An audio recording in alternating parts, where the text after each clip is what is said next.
Hey Robert, Cameron here. Just gonna record a little feedback for you and see if I can't help you out a little bit and learn a little bit myself as I go through your designs here this week. As I'm looking through these, sorry, scrolling a little fast, the rapid prototyping design graphic that you've created is really good. I really like the bubble effect. Kept it nice and simple and clean. A little bit of like the little overlaps here in pros and cons with those bubbles. Maybe I could do without, but maybe your justification being that the rest of the bubbles kind of touch the center. But I didn't really see the need for that. And some of the bubbles kind of touch and some don't. I know that's just a tough thing to work with when you have so much space. So the theme is excellent. Very, very easy to read. The white text on the background, appealing to look at.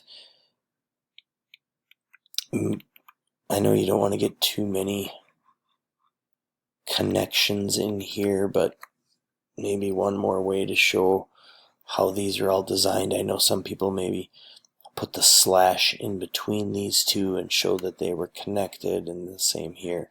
So just maybe one more way to emphasize the connections within the graphic that is the center of your image, to show that that's why rapid prototyping is more rapid than ADDI. But really not much here that that I would really change. Trying to get the text laid out in those bubbles, he did a really good job. Nothing popped out to me as too distracting or too not fitting appropriately within there. The gradual release model, now this one was a little bit more difficult for me. As a reader to really follow along with.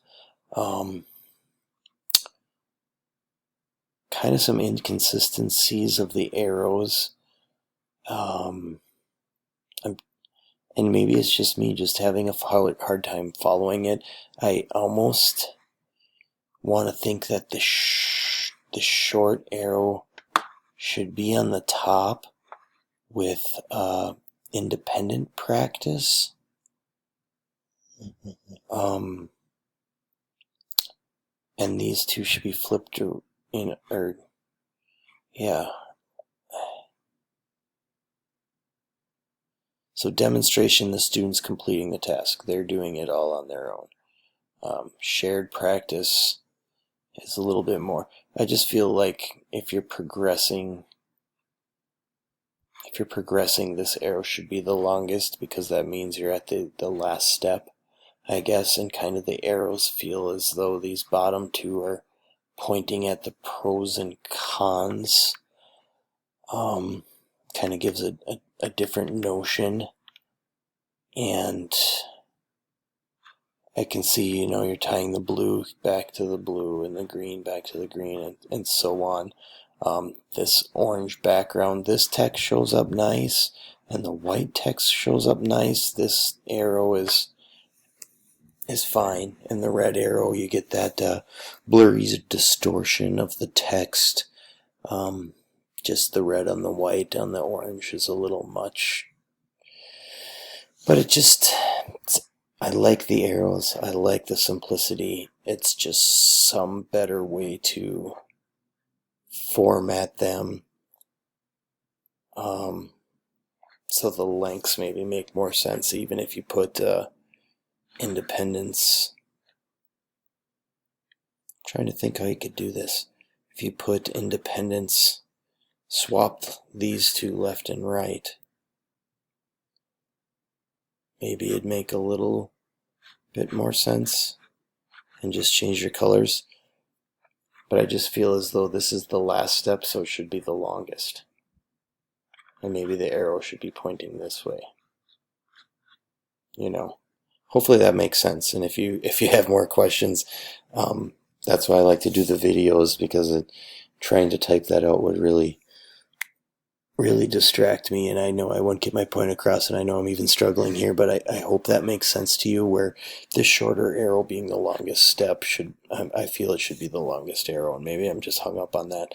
But very short, to the point, covers the information. I understand what it is. And then maybe if we could get these pros and cons on a level of their own down here, or have some kind of separation between them.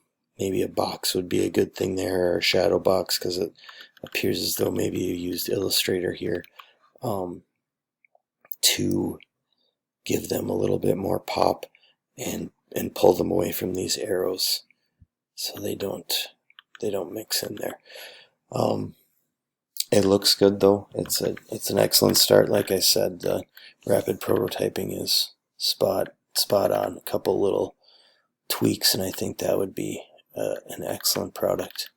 And this one just needs something, and I wish I could directly point my finger as to what it is, but I think I gave you the hint of what's the right track to start with there. So hope this helps.